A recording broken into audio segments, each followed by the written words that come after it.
Capítulo 14. Adversários se tornam pregadores. Finalmente começaram a aparecer as primeiras casas da cidade de Bragança. Isso significava que eu havia chegado à última etapa da viagem. Várias vezes durante a longa e acidentada viagem, enchi e esvaziei a maleta. As dificuldades foram muitas e às vezes pareciam invencíveis, porém o Senhor nos deu vitória. Com muita alegria podíamos constatar que em cada vila por onde passamos havia agora um ou mais crentes interessados em ver o trabalho do Senhor avançar. Todos esses crentes, antes de se converterem, eram contrários à pregação do Evangelho.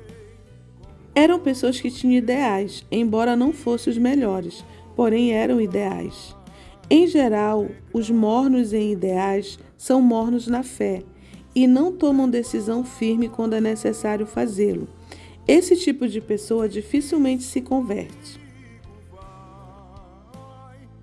Dentro de pouco tempo, a semeadura que realizamos fez nascer cerca de 20 igrejas entre Belém e Bragança. Tanto eu como o irmão Vingre éramos convidados seguidamente a realizar o batismo dos novos convertidos, que aumentavam dia a dia. O que muito nos alegrava era ver entre os convertidos pessoas que antes eram adversárias da palavra de Deus. Várias delas, algum tempo depois, se transformaram em pregadores e passaram a testificar que Jesus havia modificado suas vidas, dando-lhes felicidade e alegria. Essa alegria que sentiam, desejavam que também seus amigos e familiares sentissem. Economicamente, essas pessoas também progrediam, pois o dinheiro que o chefe da família gastava antes no jogo, na bebida e no fumo, agora era usado para comprar roupas e alimentos para ele próprio e sua família. Cheguei ao centro da cidade de Bragança e procurei um jardim para descansar. Sentei-me em um banco, pois estava realmente muito cansado. Na noite anterior, eu não havia dormido, pois ficara lendo a Bíblia na casa daquele amigo que encontrei na estrada. Ali mesmo, sentado, agradeci ao Senhor por me haver guardado na viagem e por ter aberto as portas ao seu Evangelho. Pedi-lhe que tornasse a população daquela cidade receptível à sua palavra. Após haver dormido algum tempo no banco do jardim, acordei com o toque dos sinos da igreja que ficava em frente.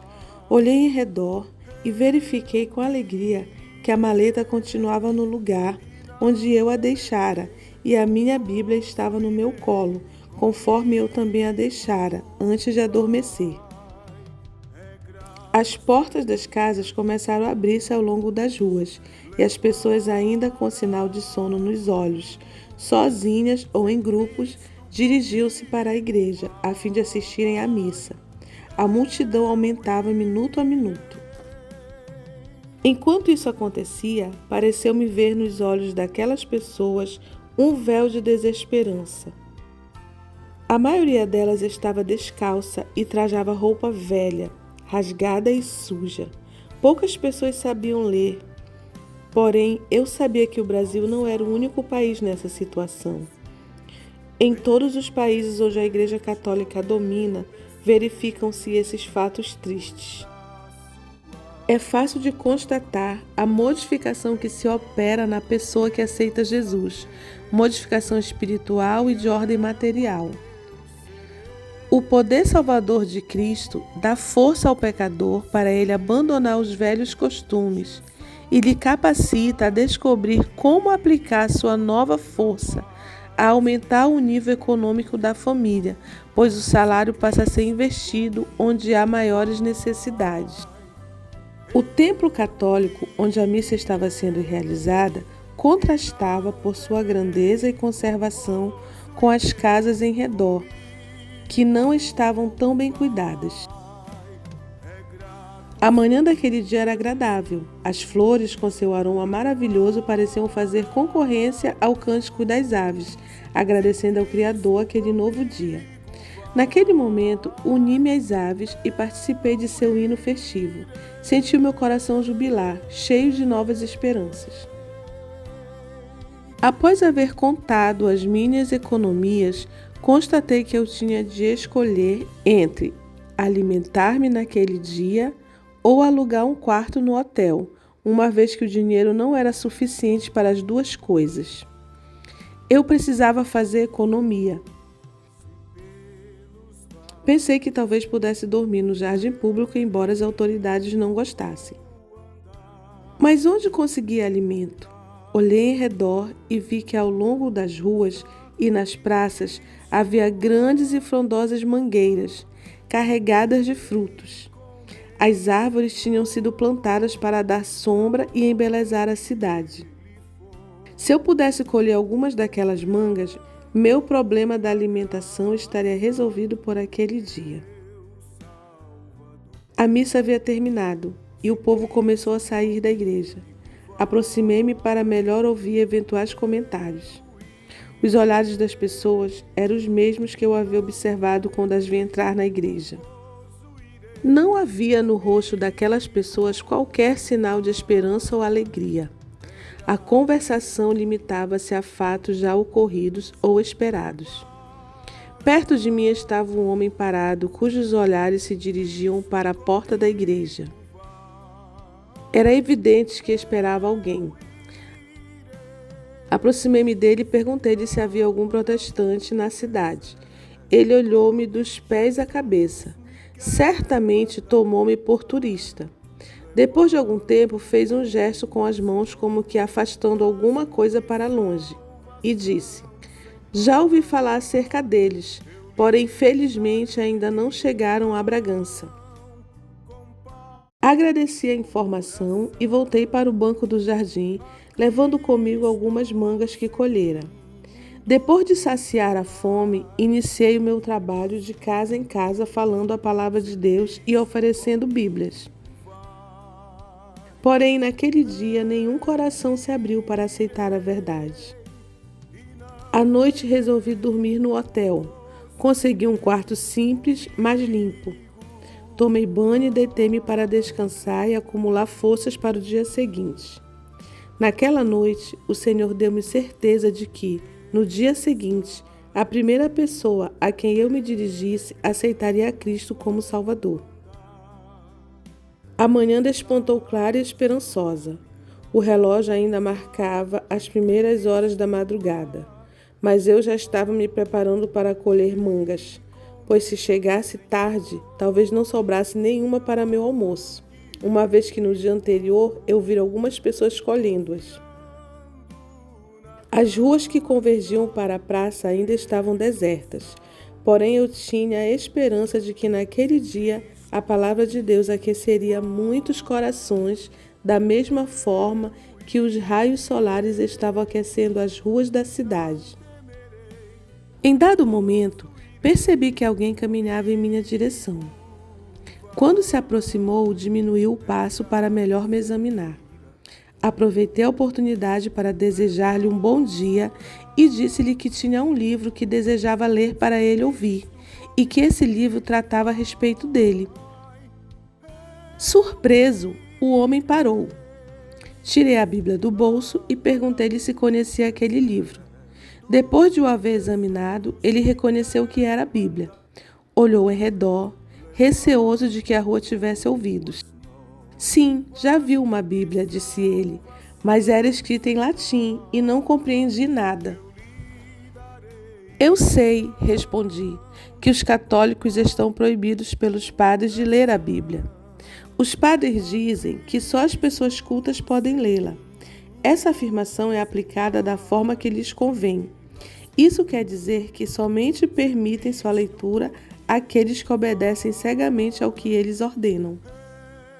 Neste livro que lhe ofereço, continuei, o Senhor terá o privilégio de encontrar a verdade. Pode lê-lo sozinho, sem imposições e proibições do que pode e do que não pode ler.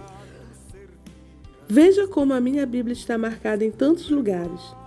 Isso não significa que deixo de ler o resto, mas significa que os lugares marcados me têm dado consolação e ânimo e me têm ajudado nas dificuldades. O contato com a Bíblia tem que ser diário para alcançarmos força, graça e poder.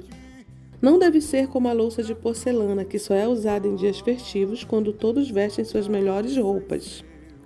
Não deve ser lida apressadamente, como em muitos casos se costuma fazer, quando o chefe de casa lê para sua família aos domingos o costumeiro trecho das Escrituras, enquanto a dona da casa tem seus pensamentos voltados para o almoço que está atrasado, e os filhos olham para o relógio para ver se ainda haverá tempo de assistir o jogo de futebol. Não, dessa forma de pouco adianta a sua leitura. A Bíblia, continuei minha explicação, é o melhor amigo a quem podemos recorrer durante nossas preocupações, pois em suas páginas encontraremos direção e consolo. Através de sua leitura, vamos diretamente a Jesus para receber seu auxílio, que jamais falha. Ela também nos ensina a sermos agradecidos ao Senhor, coisa que facilmente esquecemos quando tudo vai bem na vida. Quando assim procedemos, isto é, quando obedecemos ao Senhor e recebemos resposta para as nossas necessidades e vitória em nossas lutas, sentimos-nos como que voando nas asas da felicidade. É bom não esquecer a fonte de todas as bênçãos, é bom agradecer ao Senhor. Eu estava tão preocupada em transmitir os meus pensamentos através das palavras que quase me esqueci do homem que tinha diante de mim. Porém, quando me apercebi, verifiquei que tinha um ouvinte atento e não apenas um ouvido que estava me ouvindo por educação. Ele dava a impressão de haver recebido esclarecimento completo para sua alma. Parecia que todas as perguntas e dúvidas de seu espírito tinham encontrado resposta nas minhas palavras. Gostaria de continuar ouvindo muito mais, disse o homem. Sou carpinteiro e vou comprar madeira para trabalhar. Se desejar acompanhar-me, venha comigo e depois iremos até minha casa. Lá podemos falar melhor e estudar a Bíblia com mais calma. Alguns minutos depois estávamos a caminho da casa do carpinteiro, eu e ele, cada um com uma carga de madeira às costas. Apesar de sua esposa haver ficado um tanto confusa ao vê-lo acompanhado de um estrangeiro, recebeu-me com afabilidade. O marido explicou-lhe a razão da minha presença ali. Sentamo-nos e iniciamos a leitura e o estudo da palavra de Deus. A dona da casa também quis participar daqueles momentos que, para mim, foram muito preciosos. Oramos juntos e o Senhor converteu os dois. Marido e mulher aceitaram a Cristo naquela hora. Algum tempo depois, ambos foram batizados com o Espírito Santo. Logo a seguir, apareceram os frutos daquela conversão. A dona da casa possuía elevado número de imagens colecionadas durante anos. Quando a luz do céu entrou em seu coração, ela compreendeu que devia tirar aquilo das paredes. Consultou-me sobre a maneira de proceder com aquelas imagens. Respondi-lhe que ela mesma é quem devia decidir. Então ela pediu-me para ajudá-la a levar os quadros e imagens para o quintal. O marido ajuntou um monte de serragem sobre elas e pouco depois as chamas se elevaram às alturas, enquanto eles davam glórias a Deus por estarem livres de costumes e cerimoniais destituídos de valor e por terem conhecido o cristianismo vivo. Dali por diante, dedicaram suas vidas ao serviço de maior valor que poderiam realizar na vida, ganhar almas para o reino eterno de nosso Deus. Mal se haviam extinguido as últimas chamas da fogueira, quando a dona da casa comunicou-me a sua decisão de fazer com que o Evangelho alcançasse também outras pessoas. Ela disse-me que conversara com o marido e que tinham resolvido oferecer a maior sala da casa para a realização de cultos e instalação de uma congregação. O marido era carpinteiro e faria os bancos. Estava assim resolvido o problema do local para se estabelecer a Assembleia de Deus em Bragança. que passou a funcionar na casa de Manuel Arruda, no bairro Aldeia. Apesar das dificuldades iniciais, o tempo demonstrou que o povo de Bragança, uma vez convertido, permanecia fiel e dedicado ao trabalho de ganhar outros para Jesus. Dentro de pouco tempo, a sala tornou-se pequena para abrigar aqueles que vinham ouvir a palavra de Deus. Os membros da nova igreja uniram-se e construíram um templo. Esse primeiro templo foi construído fora da cidade, mas hoje a igreja, Assembleia de Deus de Bragança, possui grande templo dentro da cidade. Certa vez eu estava pregando naquele primeiro templo. As janelas estavam abertas, pois naquela região o calor é forte e contínuo. Inesperadamente, alguém atirou um punhado de lama através da janela diretamente no meu rosto. Agradeci ao Senhor por a lama não haver atingido a Bíblia. Limpei o rosto e continuei a pregar como se nada tivesse acontecido. Esse episódio pode parecer sem importância, porém serviu para demonstrar o sentimento de solidariedade dos irmãos e a disposição de todos para lutar pela verdade, para esclarecer aqueles que, dominados pela ignorância, praticam ações tão vergonhosas. Outro fato que desejamos registrar aqui aconteceu quando realizamos o culto de portas fechadas. Quando iniciamos a reunião, começamos a ouvir barulho fortíssimo na rua. A congregação começou a cantar tão forte quanto podia para não ouvir o ruído dos indesejados perturbadores. Porém, os perseguidores não se limitaram a fazer barulho. Começaram a bater nas portas, janelas e paredes com fúria infernal. Interrompemos o culto e eu fui falar com os desordeiros. Julgamos ser essa a melhor medida, pois se tivéssemos continuado, pensariam que estávamos com medo e poderiam até destruir o templo. Abri a porta do templo e dirigi-me ao que parecia ser o chefe dos desordeiros. Convidei a ele e aos que o acompanhavam para entrarem e participar do culto, ou então a irem embora, pois estávamos num país democrático, onde cada qual tem o direito de professar a fé que desejar.